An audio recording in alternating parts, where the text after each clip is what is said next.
Good morning all of you. देखिए, हमने पिछले टर्न पे स्टडी किया था, शुरुआत की थी kingdom Plantae, means A group of organism which possesses a true cellulosic cell wall and photosynthetic pigment. They are autotrophic in nature. So, according to R.H. Whitaker, organisms they possesses cellulosic cell wall or true cell wall, and they are autotrophic in nature. Autotropism means photosynthetic in nature, are classified under Plantae. First group of Plantae is algae. किस base पे? तो हमारे पास classification के basis थे। First था artificial classification. First time angiosperms are classified artificially, और artificial classification is the based on few morphological characters and few reproductive characters. It was given by Linnaeus. According to Linnaeus, plants are classified in various groups on the basis of number of androsium and on the basis of style. By Aristotle, plants are classified in three categories: herb, shrub and tree, on the basis of their habit. So, artificial classification mostly based on habit and few morphological characters, but morphological characters can change with environment, just like number of leaves, shape of size, shape of leaves. They are base of artificial classification, but nutrients, environmental conditions, they decide growth of plant, number of leaves, their expansion, etc.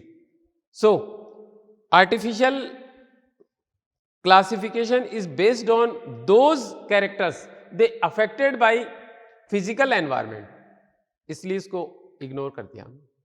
Second था natural classification. Natural classification is based on affinities of among the organisms, is based on affinities among the organism. Mostly it depends on anatomical characters and embryonic development. So, embryological character and anatomical characters are main base of natural classification, while more advanced classification was proposed by Engler and Prentice, Oswald Tippo, which is phylogenetic. Phylogenetic development is based on evolutionary development. Phylogenetic classification is based on evolutionary development. So, इसको most को मतलब हमने advance मान ली। फिर कुछ और classifications propose किए गए। जस्ट आपके पास था chemotaxonomy based on biomolecules, they are present in cell. For example, कुछ ऑर्गेनिजम्स ऐसे होते हैं जिनके पास स्पेसिफिक बायोमोलिक्यूल्स होते हैं। इसी तरीके से हमारे पास जैसे मेडिसिनल प्लांट का ग्रुप बना था, कुछ एक को हमने सेल के स्ट्रक्चर्स के बेस पे उसको साइटोटैक्सोनॉमी नेम दिया। So cytotaxonomy is based on number of chromosome and their structure. इसके बाद नेक्स्ट हमने न्यूमेरिकल टैक्सोनॉमी ली, कैरेक्टर्स को एक स्पेशल कोड असाइन किया, उसके बाद उस कोड के अकॉर्डिंग उसको कंप्यूटराइज किया, उसके बाद उसको क्लासीफाई किया। तो ये बातें हमने पिछले टर्न पे कर ली थी। आज हम बात करते हैं किंगडम प्लांटी के फर्स्ट ग्रुप एल्गी की। Algae, they are autotrophic organisms and occurs in aquatic body. They are simplest plant. Simplest means their body is thalloid, and an stage, जिसके लिए हम लोग वर्ड यूज करते हैं gametophyte, gametophytic generation is dominant. Gametophytic generation is dominant means haploid stage is dominant.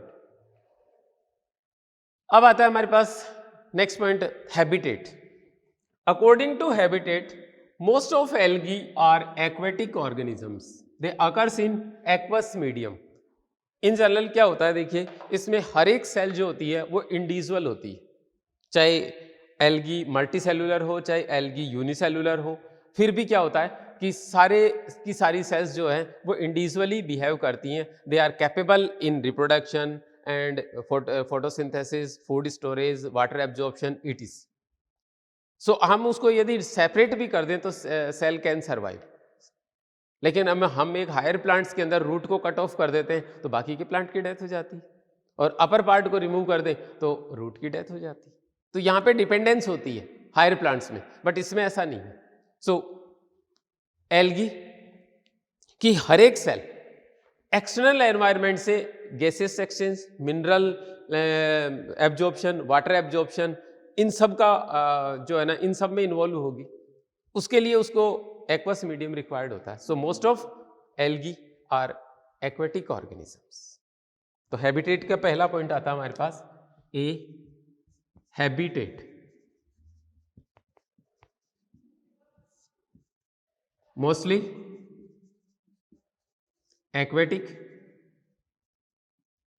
aquatic organism. Some are terrestrial, and some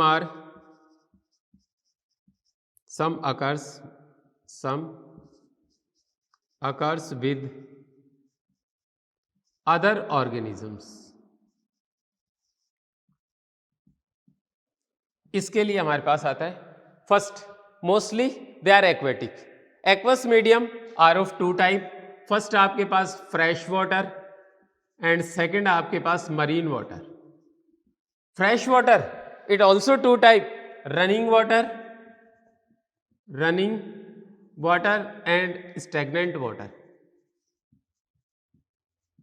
In running water, oxygen contents are higher. So, algae, they occurs in running water, are more sensitive for oxygen concentration. इसका main example है आपके पास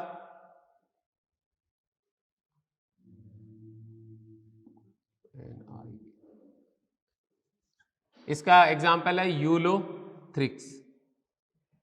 और stagnant water में आपको mostly spirogyra मिलेगा. Spirogyra. So two examples जो आपको याद रखने.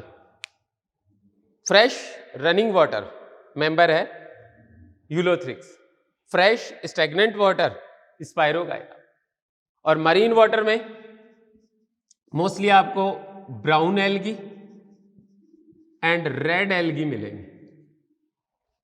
सो most of red and brown algae are marine, occurs in marine environment. फिर हमारा some are terrestrial. During rainy season, field becomes green and slippery. It caused by some species of Spirogyra. So Spirogyra can grow on moist soil. Example इसकी Spirogyra. यहां पर भी मिलता है, यहां पर भी मिलता है. And some occurs with other organisms. Means some algae show symbiotic relationship with other organisms. इसके बेस्ट एग्जाम्पल हैं आपके पास, आपने पढ़ा भी है, ग्रीन हाइड्रा. इसके साथ आपको मिलेगा जू क्लोरेला. और फिर आपके पास ब्राउन हाइड्रा. इसके साथ में कुछ ब्राउन एल्गी जो है वो होते हैं जू जेंथिला बोलते हैं उसको, जू जेंथिला. ग्रीन टर्टल, उसके कैरापेस पर ग्रीन एल्गी डेवलप हो जाते हैं. इसी तरीके से आपको स्लॉथ बियर, उसके ऊपर आपको कुछ ग्रीन एल्गी मिल जाते हैं. तो green turtle and sloth bear, ये आपके पास हो जाएंगे.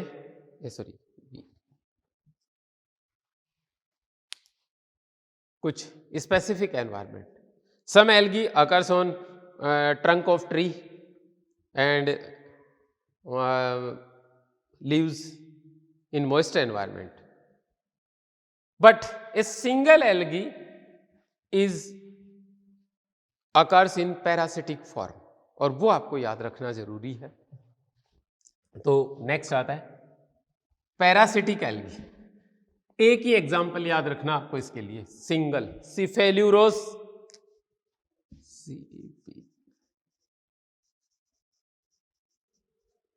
कोफिया, कोफिया और virescens. It cause red rust disease in tea. देखिए टी की लीव्स इकोनॉमिक इंपॉर्टेंस वाली होती हैं और उनमें इसका यदि इन्फेक्शन हो जाता है तो ये रेड रस्ट डिजीज प्रोड्यूस करता है। सो ए सिंगल एल्गी सिफेल्यूरोस, कोफिया और उसकी सेकेंड स्पीसीज है virescens, in fact tea plant and it produce red rust disease. तो ये था हमारे पास। Most of algae are free living, aquatic, they occurs in fresh water, marine water, running water, stagnant water, etc. Some and moist terrestrial ecosystem. They also occurs on trunk of tree, leaves, etc. in moist environment. But some algae occurs with other organisms. Symbiotic condition, lichen इसका सबसे बड़ा example है। Some algae have a symbiotic relationship with fungus in lichen, and some algae occurs on carapace of green turtle, sloth bear, green hydra, brown hydra, etc. तो ये था हमारे पास इसका habitat. इसके बाद नेक्स्ट आती है स्ट्रक्चर या हैबिट की बात करते हैं। सबसे पहले हम habit.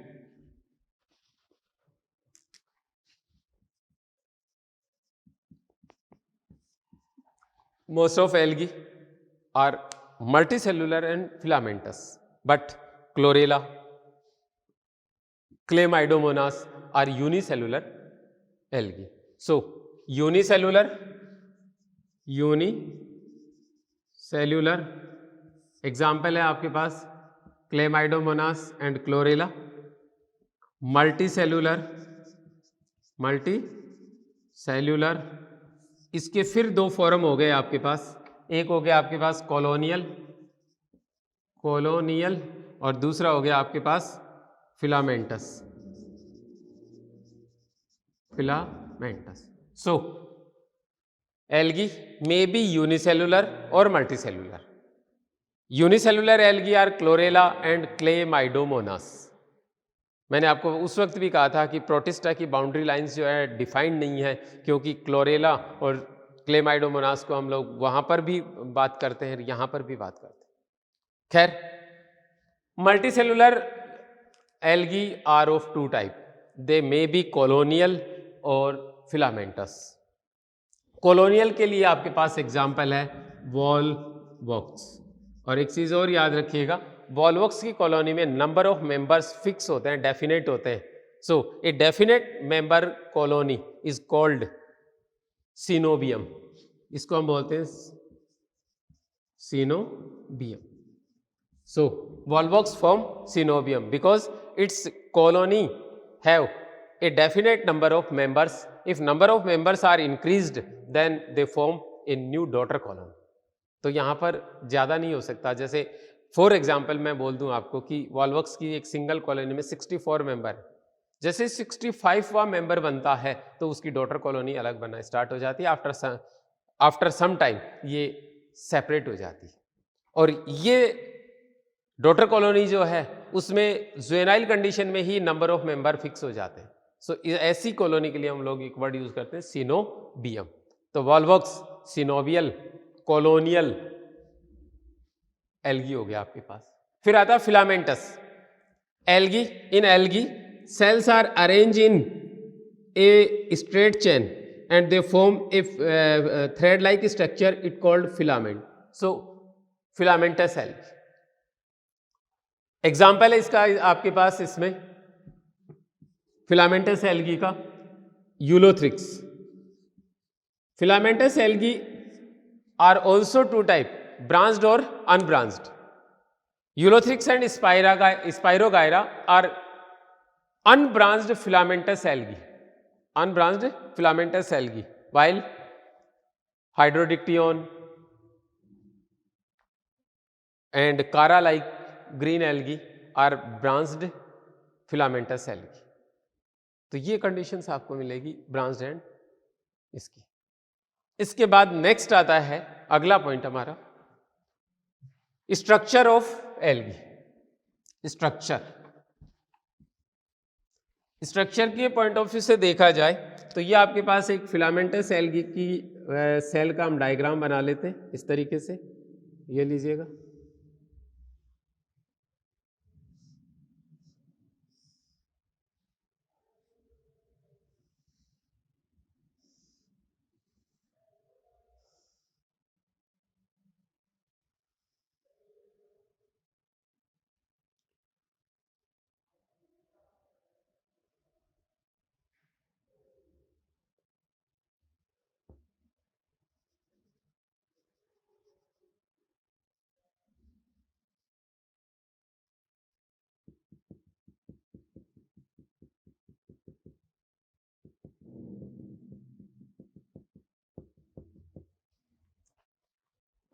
It is the Eulothrix cell.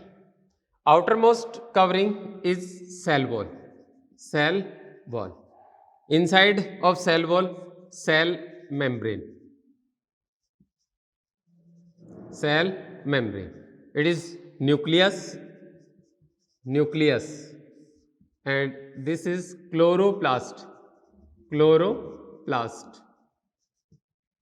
इसके बाद it contains some button like structures, they called pyrenoids. Pyrenoids. It is vacuole and cytoplasm. ये लीजिए. A typical algal cell contain outside cell wall. Cell wall is made up of two layer. Cell wall is two layered structure. Outer layer is made up of pectin, carrageenan or algin like substances. Mostly in chlorophyceae member it made up of pectin. Pectin is a hydrocolloid which absorb water and it provide moisture to cell. जिससे क्या होता है cell को gases exchange और mineral exchange में कोई problem नहीं होती, इजीली हो जाता है. So outermost covering is made up of pectin in chlorophyceae, carrageenan in red algae and algin in brown algae. They are hydrocolloids and they absorb water, so they provide moisture to surface.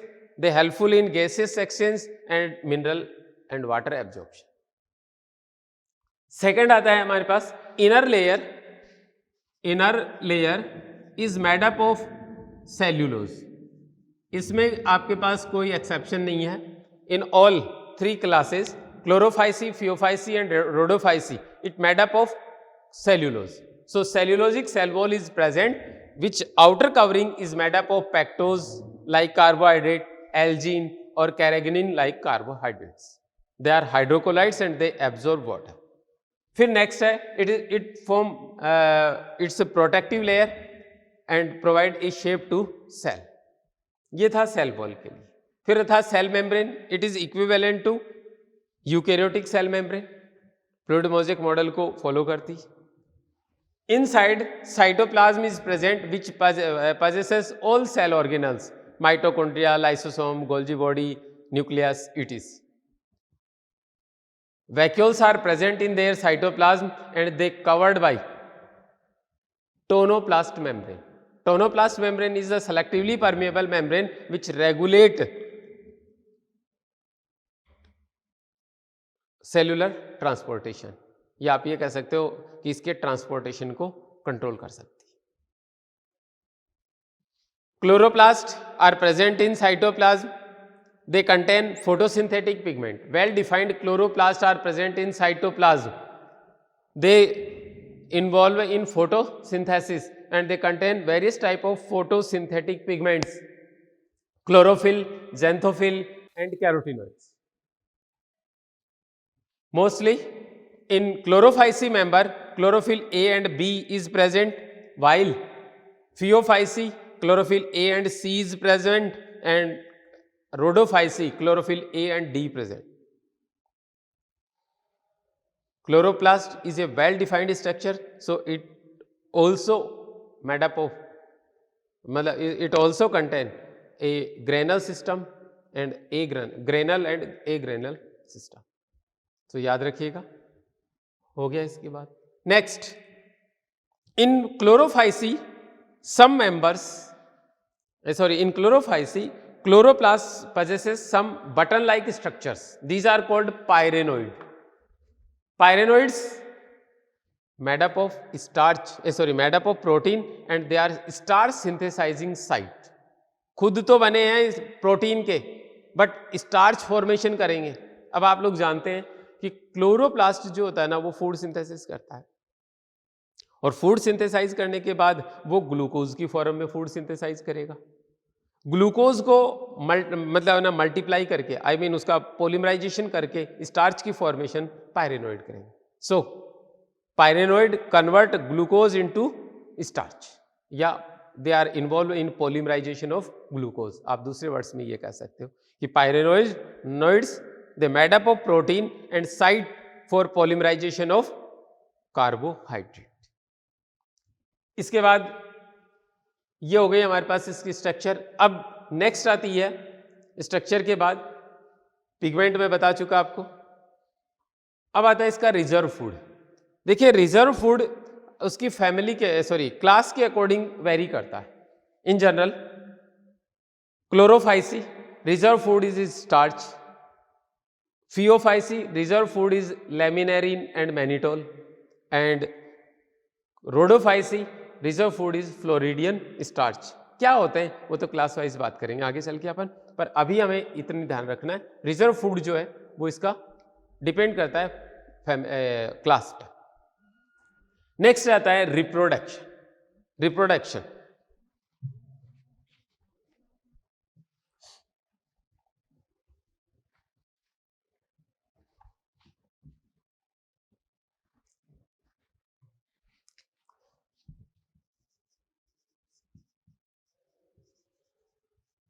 Reproduction. In algae, reproduction occurs through three methods. First आपके पास vegetative reproduction, second asexual reproduction, third sexual reproduction. Vegetative reproduction, it occurs during favorable condition, or in most of algae it occurs through fragmentation. यहाँ पे fragmentation ही एक जो है ना, और vegetative reproduction का method होता है। इन जनरल क्या होता है फ्रेगमेंटेशन में? Fragmentation it occurs through by following activities. कौन कौन सी? Formation of, it occurs due to formation of asexual and sexual structure. Second, by death and decay of cell. Third, by formation of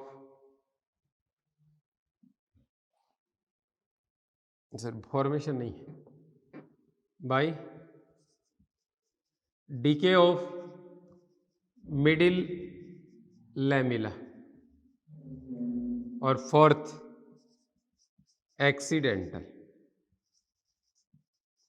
ये 4 method हैं fragmentation के, reason है sorry. अब देखिएगा जरा सा, आपके पास बात आती है फिलामेंटस एल्गी की। ये फिलामेंटस एल्गी है इस तरीके से। यदि ये रनिंग वाटर में है तो ये सबस्ट्रेटम के साथ इस तरीके से अटैच्ड कंडीशन में मिलता है। अभी अभी मैंने आपको एक बात कही थी कि all cells of algae have individual existence, can have individual existence because they involve in all type of activities just like reproduction, nutrition, water absorption, etc. So after separation each cell can produce a new filament. अब इसका separation किसकी वजह से हो रहा है, reason क्या है सेपरेशन का, उसकी बात हमें यहां पर करनी है। So according to vegetative reproduction, if filament divides in one or more than one parts, then each part form a individual filament. Fragmentation occurs due to formation of sexual or asexual structure, death and decay of old cells. Third condition है by decaying of middle lamella और fourth है accidental. अब ये आपके पास filament था, suppose करिए water flow बढ़ गया तो एक्सीडेंटल इसके 2 पार्ट्स में डिवाइड हो गया इस तरीके से, ये वाला पीस यहीं रह गया और ये रन कर गया आगे, तो क्या होगा, ये वाला पार्ट एक नया थैलस फॉर्म कर लेगा। तो accidental, if accidental filament divides in 2 and more than 2 parts, then each part form a new thallus. ये हो गया लास्ट। कई बार क्या होता है इन फेवरेबल कंडीशन, फेवरेबल कंडीशन आप जानते हैं कि ये आपके पास 2 सेल्स हैं, एक ये हो गई एक ये हो गई, इसके बीच में ये मिडिल लैमेला, इसका डिजनरेशन हो जाता है, it made up of pectate, so it convert into pectin and after then pectin dissolve, तो क्या होगा, ये सेल्स का सेपरेशन हो गया और सेपरेशन होते ही फिलामेंट के पार्ट्स हो गए। So due to decaying of middle lamella filament divides in 2 or more than 2 parts, each part form a new thallus. So ये भी हो गया। थर्ड देखिएगा, किसी रीजन से, मैंने कहा कि each cell is have individual existence, चाहे वो मल्टी सेलुलर एल्गी हो चाहे यूनिसेलुलर एल्गी हो, तो यहां पर क्या होगा, सपोज करिए इस सेल की डेथ हो गई किसी रीजन से, अब इसका डेथ होते ही क्या होगा, सेल वॉल का डिजनरेशन हो जाता है और फिलामेंट 2 पार्ट्स में डिवाइड हो जाता है। So by death and decaying of old cell, filament divides in 2 or more than 2 parts. ये भी हो गया। नेक्स्ट देखिएगा, जब इसमें सेक्सुअल या एसेक्सुअल रिप्रोडक्शन होगा तो इसका साइटोप्लाज्म गैमिट और स्पोर के की फॉर्म में रिलीज हो जाएगा। अब ये यहाँ से ये सेल एम्प्टी हो गई और एम्प्टी सेल जो होती है उसकी ओनली सेल वॉल प्रेजेंट होती है, तो सेल वॉल का डिजनरेशन हो जाता है, फिलामेंट डिवाइड हो जाता है। सो फ्रेगमेंटेशन अकर्स थ्रू ये 4 मेथड है आपके सामने। तो ये था हमारे पास पहला point, vegetative reproduction. Now second आता है asexual reproduction. Asexual reproduction,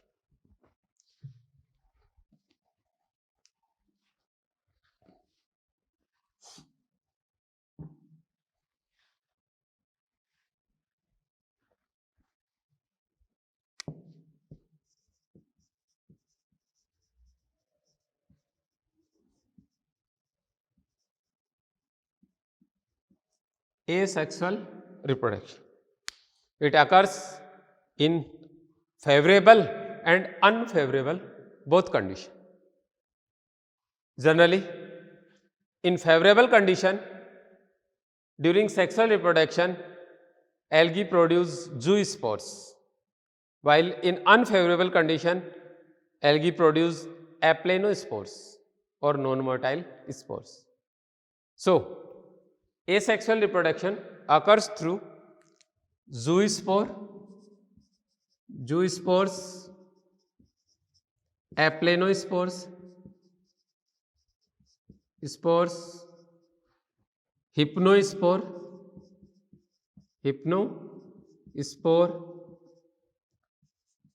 akinete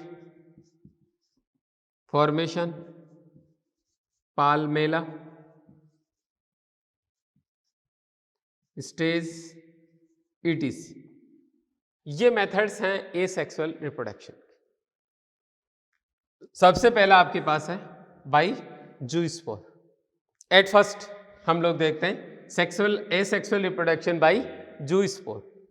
आपके पास ये इस तरीके का एक फिलामेंट है, ये लीजिएगा। इस फिलामेंट में ये सेल्स है, ये लीजिए। During spore formation at first vacuoles are disappeared. Due to disappearing of vacuole, cytoplasm becomes homogeneous. homogeneous का मतलब होता है जिसके अंदर फिर बाद में कोई सेपरेशन ना हो, इक्वल हो जाता है, तो homogeneous. And then nucleus divided by mitotic division, and it divides in near about 16 to 32 nucleus. So आपके पास ये सेल थी, इस सेल का सबसे पहले ये वैक्यूल जो थी ये डिसअपियर हो गई। डिसअपियर होने के बाद इसका न्यूक्लियस इसके सेंटर में आ गया। सेंटर में आने के बाद इसमें माइटोटिक डिवीजन हुआ। सो nucleus divided by mitotic division and it form 16 to 32 new nucleus. अब इसमें न्यूक्लियस हो गई ये वाली। माइटोटिक डिवीजन होगा because plant body is haploid, तो each nucleus surrounded by a few amount of cytoplasm and secrete membrane outside. Each nucleus surrounded by a few amount of cytoplasm and secrete membrane outside. ये आपके पास इस तरीके की structure बन गई। Most of zoospores are pear shaped. अब ये इसकी शेप किस तरीके से रहेगी, इस तरीके से पियर शेप्ड ऐसा, और इसके इस वाले पार्ट पे इस तरीके से फ्लैजिला डेवलप हो जाएंगे। सो जूस्पोर्स आप लोग इसके लिए वर्ड यूज करेंगे zoospore. If spore possesses flagella and it is motile then it called zoospore, and if flagella are absent then spore is non-motile, it called aplanospore. So ये आपके पास बन गए, इसके इनसाइड फॉर्मेशन हो गई इसके आपके पास zoospores. Zoospore possesses a specific structure which called eye spot. Eye spot, और मैंने आपको यूग्लिना में भी बताया था eye spot is a photosensitive part of cell. So ये इसको क्या करेगा, एक लाइट में मतलब मीडियम लाइट में रखने की कोशिश करेगा। तो ये आपके पास जूस्पोर बन गए। अब after formation of zoospore in lateral side of filament या cell wall is degenerate and spores are release in aquatic environment. एक एल्गी के लिए फेवरेबल कंडीशन होती है जब वाटर का टेम्परेचर जो है वो लो रहता है, आई मीन कोल्ड वाटर रहता है, ताकि उसमें ऑक्सीजन कंटेंट्स ज़्यादा हो और जो है ना वाटर क्वांटिटी काफ़ी सारी हो। तो ये इस कंडीशन में इस टाइप के स्पोर्स बनेंगे। ये रिलीज हो गए इस साइड से और फिर फ्री स्विमिंग करेंगे एनवायरनमेंट में, और जैसे ही किसी बेस के कांटेक्ट में आएंगे ये नया फिलामेंट प्रोड्यूस कर देंगे। So a single cell can produce near about 32 new filaments. ये था हमारे पास zoospores complete. They form during favourable condition. अब हमारे पास नेक्स्ट आता है aplanospore. Aplanospores are non motile spore. They occurs in unfavourable condition. In general क्या होता है, जैसे अभी हमने जूस्पोर बनाया वैसे ही एप्लेनोस्पोर बनेगा। Nucleus divided by mitotic division and it form 16 to 32 new nucleus. Each nucleus surrounded by a few amount of cytoplasm and secrete a membrane outside, but flagella are absent. बाकी की condition similar है, but flagella are absent, then it called aplanospore and they remains in mother cell. ये यहीं पे रहेंगे, बाहर नहीं निकलेंगे। जैसे ही अनफेवरेबल कंडीशन ओवर होती है अब इसका डिजनरेशन होगा और ये रिलीज होगा। यदि आपने एप्लेनोस्पोर को अनफेवरेबल कंडीशन में रिलीज कर दिया तो उनकी डेथ हो जाएगी, because they have no any protective layer. इसके ऊपर किसी तरीके की प्रोटेक्टिव लेयर नहीं है, केवल सेल मेम्ब्रेन होती है। क्वेश्चन याद रखना आपको। Aplanospore can not survive in adverse condition because they have no any protective layer. ये था एप्लेनोस्पोर। फिर आता हमारे पास hypnospore. It also develops in adverse condition और unfavourable condition. During unfavourable condition at first vacuole of cell is disappeared. जैसे इसकी disappearing हुई वैक्यूल की, अब इसका साइटोप्लाज्म हो गया homogenized. So after disappearing of cell vacuole, cytoplasm becomes homogeneous and it contract in mid of cell। ये यहां पर इसका contraction हो गया mid of cell and it secrete a thick wall outer side। ये इस तरीके से thick wall बना ली। It remains in mother cell and after death of mother cell it release in outer environment। During favorable condition it germinate and form a new filament। ये यहीं रहेगा। जैसे धीरे धीरे एडवर्स कंडीशन बढ़ती चली गई, इसकी डेथ हो जानी है। डेथ होते ही ये यहाँ पे सॉइल में रिलीज हो जाना है और जैसे ही फेवरेबल कंडीशन हुई ये वापस जर्मिनेट हो जाए। ध्यान दीजिएगा, एक जो है ना, इसको हिप्नोस्पोर हमने नेम दिया ना, क्लेमाइडोमोनास निवेलिस, जो एक स्पीसीज होती है क्लेमाइडोमोनास निवेलिस, उसके हिप्नोस्पोर में हेमेटोक्रोम पिगमेंट्स होते हैं। They provide red colour to snow. Snow को रेड कलर देते हैं उसकी वजह से। येलो स्टोनेंसिस की वजह से ग्रीन कलर आता है स्नो में। क्लेमाइडोमोनास येलो स्टोनेंसिस के जो हिप्नोस्पोर्स हैं उनकी वजह से स्नो को ग्रीन कलर आता है। सो ये कलर भी प्रोवाइड करते हैं, काफ़ी क्वांटिटी में होते हैं। तो ये था हिप्नोस्पोर। लास्ट आता है नेक्स्ट आता है अकाइनिट। अकाइनिट और हिप्नोस्पोर में थोड़ा सा डिफरेंस है। क्या होता है जरा सा देखते हैं।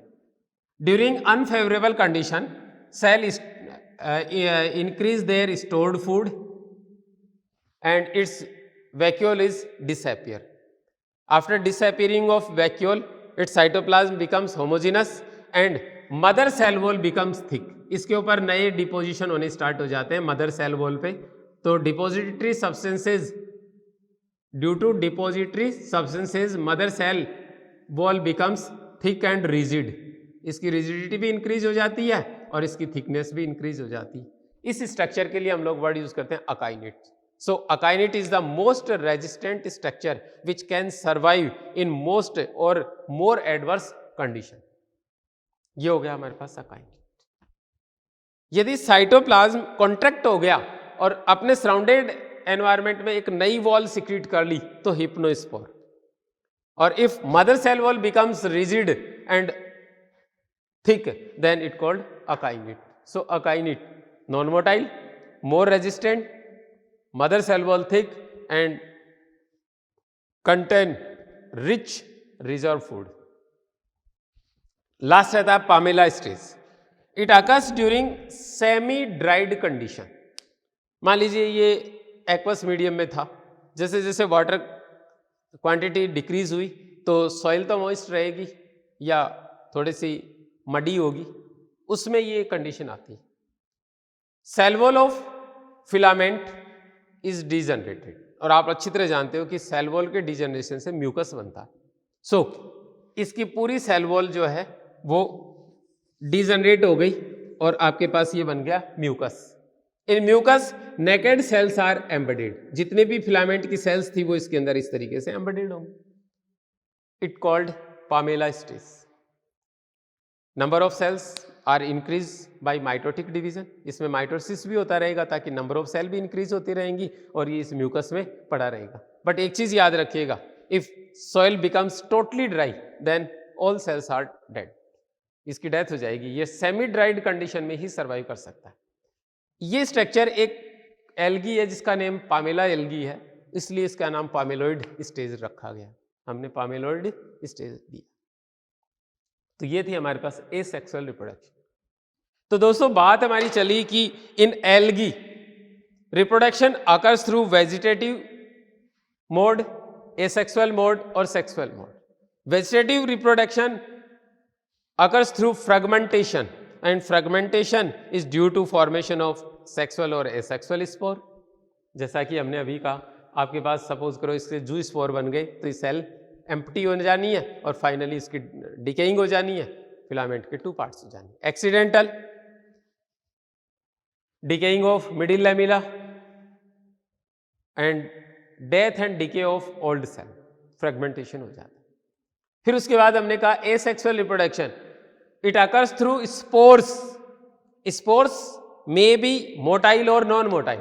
If spores are motile, then they called zoospore, and if spores are non-motile, then they called aplanospores.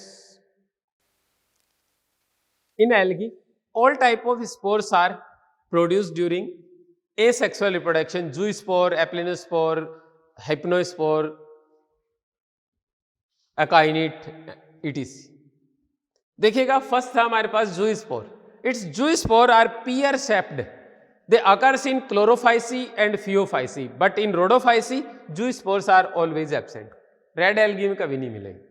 तो phaeophyceae and chlorophyceae they are pear shaped and they possesses 2 to 8 flagella. Number of flagellum vary करता है class के according. Phaeophysi always 2 flagella and chlorophysi 2 to 8 flagella and rhodophysi no flagella, never present. इसके बाद next आता है हमारे पास position of flagella is also depends on class of algae. If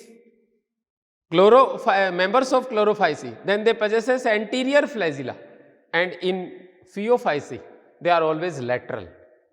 flagella are always lateral. Next हमारे पास आता है, मैं बात कर रहा था जूस्पोर्स की. Zoospores after formation, after release, they free swim in outer environment. Aqueous medium होगा, एक्वेटिक मीडियम होगा, तभी तो फ्री स्विमिंग होगी. उनकी फ्री स्विमिंग को डायरेक्ट करने के लिए उनके पास एक स्पेशल स्ट्रक्चर होती है, नेम रखा हमने eye spot, which is orange coloured spot. It is photosensitive. ये इसको लाइट में, मीडियम लाइट में रखेगा. इंटेंस लाइट में इनके ऊपर वॉल नहीं है, याद रखना, मेम्ब्रेन बाउंडेड ही है, ओनली मेम्ब्रेन बाउंडेड है. इंटेंस लाइट में जाएगा, क्लोरोफिल डिजनरेशन हो जाएगा. डार्क लाइट में जाएगा, क्लोरोफिल का डी एसोसिएशन हो जाएगा. इसलिए मीडियम लाइट में रखेगा इसको. ये लाइट सेंसिटिव मीडियम लाइट के लिए. ये था हमारे पास zoospore. A single cell can produce 16 to 32 zoospores. एक single cell can produce 32 new filaments because each zoospore produce a new filament और एक न्यू थैलस. हो गया. बट एक चीज और याद रखिएगा, zoospores develops during favourable condition. In unfavourable condition इनकी डेथ हो जाएगी, क्योंकि बॉल नहीं है भाई. Aplanospore, they are also equivalent to zoospore but flagella are absent. इनकी फॉर्मेशन उसी तरीके से होनी है, इनके ऊपर मेम्ब्रेन नहीं होनी है, वॉल नहीं होनी, और ये मदर सेल में ही पड़े रहेंगे तो सर्वाइव करेंगे, अदरवाइज इनकी डेथ हो जाएगी. Aplanospore non motile spore, their formation is equivalent to zoospore but flagella are always absent. They remains in mother cell and during favorable condition they release in outer environment and form a new thallus. Aplano complete. तो zoo का तो diagram आप ऐसे बना दो और एप्लेनो को आप बिल्कुल इसी तरीके से बना दो. ये लीजिएगा, नो एनी फ्लैजिला. फिर थर्ड आता है हिप्नोस्पोर. During unfavorable conditions, cytoplasm of cell is contract and thick, secrete a thick wall outside. ये हो गया, इसमें कॉन्ट्रैक्शन और ये आउटसाइड इसने थिक वॉल की फॉर्मेशन कर. इसके लिए हमने वर्ड यूज किया hypnospore. It contain various type of pigments, so it provide colour to environment. जैसे क्लेमाइडोमोनास निवेलिस हिमेटोक्रोम की प्रेजेंस से क्या करेगा, रेड कलर स्नो को, और येलो स्टेनोनेंसिस स्नो को जो है ग्रीन कलर प्रोवाइड करता है, hypnospore. Akinete when mother cell wall becomes thick rigid, ये वाले akinetes contain a high amount of stored food, so they are more resistant spore, इनको इजीली डिस्ट्रॉय नहीं कर सकते आप अकाइनिट। और इन palmelloid stage it occurs during semi dried condition when in moist soil cell wall of filament is degenerated and it form mucus. Naked cells are embedded in this mucus. Cells are divided by mitotic division and increase their number. During favorable condition, mucus is dissolved in water and cells becomes free. Each cell form a new thallus. तो ये हो गया Pammel. ये था हमारे पास asexual reproduction. इसके बाद next आता है, अगला जो प्रोग्राम आता है हमारे पास, sexual reproduction. So sexual reproduction,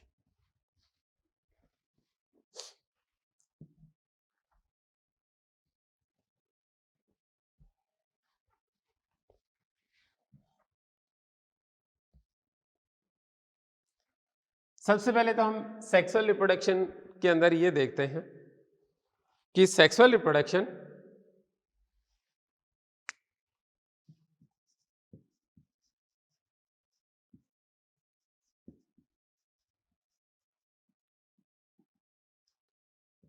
are of 3 type.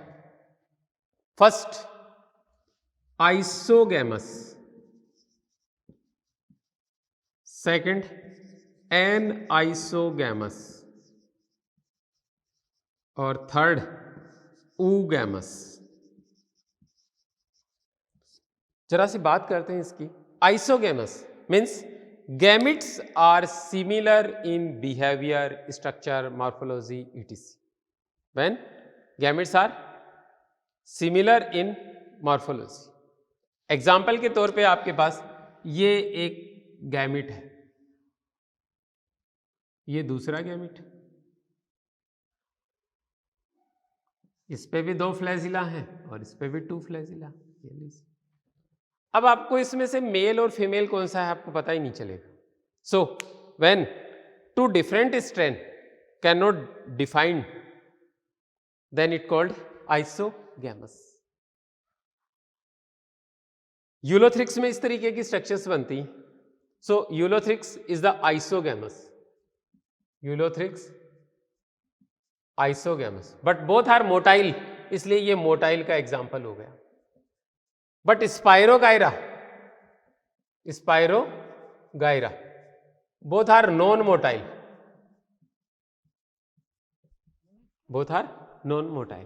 but they are similar in shape, size etc. So isogamous when gametes are similar in shape and size or morphology. Anisogamous एक आपके पास इस तरीके का है, इसके पास फ्लैजिला है, एक आपके पास इस तरीके का है, फ्लैजिला नहीं, anisogamous. So isogamous when both gametes are similar in morphology, both are motile और बोथ आर नॉन मोटाइल, दोनों ही नॉन मोटाइल हो या फिर आइदर मोटाइल और non motile. Anisogamous one is motile, other is non motile, but shape size is similar, तो कैसा हो गया एनाइसोगैमस। और oogamous one is small, other is large and static, it is small flagellated motile and it is large and static, then it called oogamous type.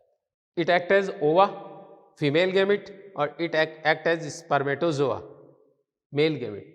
तो ये हो गया sperm की तरह बिहेव कर। तो ये 3 टाइप्स का मिलता है आपको। तीनों कंडीशन वॉल्वॉक्स की स्पीसीज में देखी जा सकती। Volvox can show iso, aniso and oogamous type of sexual reproduction. Chlamydomonas are also, उसमें भी ये कंडीशन मिलती।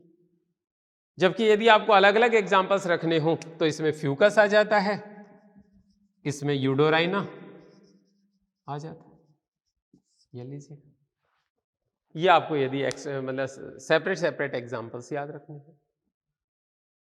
अब नेक्स्ट आता है हमारे पास टाइप ऑफ रिप्रोडक्शन का। पहले हम आइसोगैमस की बात कर लेते हैं।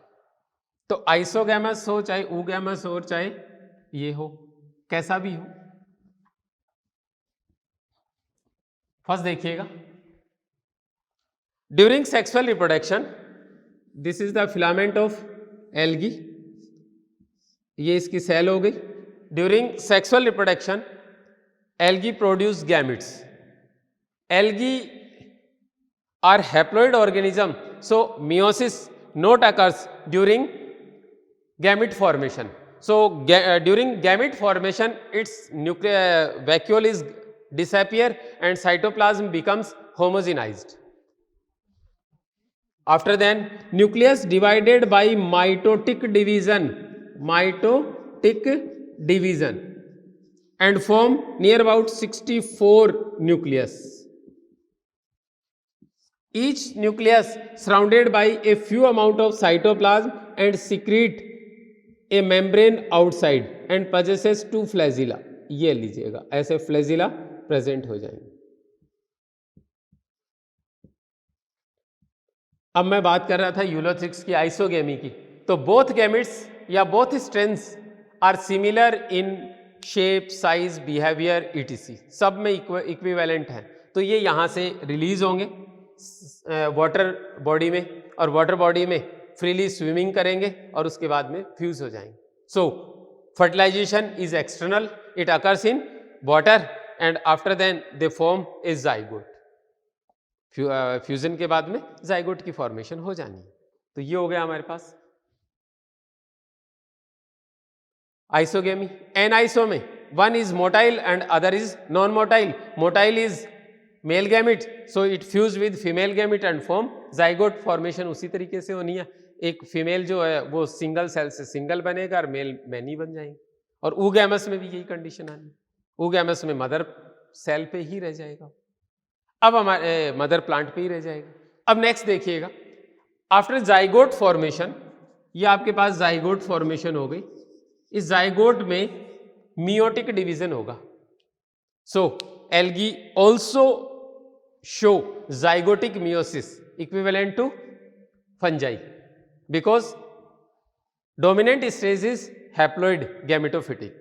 So zygote divided by meiotic division and produce meiospores. After meiosis developed spores are called as meiospore. So zygotic meiosis occurs in algae and zygote produce meiospores, haploid meiospores. Haploid meiospores release in environment in favorable condition and they produce a new filament or new thallus. ये था इसका sexual reproduction.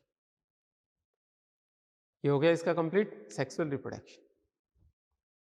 तो दोस्तों ये हमारे पास एक छोटा सा पॉइंट था एल्गी का, जो हमने जनरल कैरेक्टर की बात की अभी तक, जनरल कैरेक्टर्स। अब हम बात करेंगे आगे चल के इसकी क्लासिफिकेशन की और क्लासेस की। तो मिलते हैं नेक्स्ट टर्न पे क्लासेस के साथ।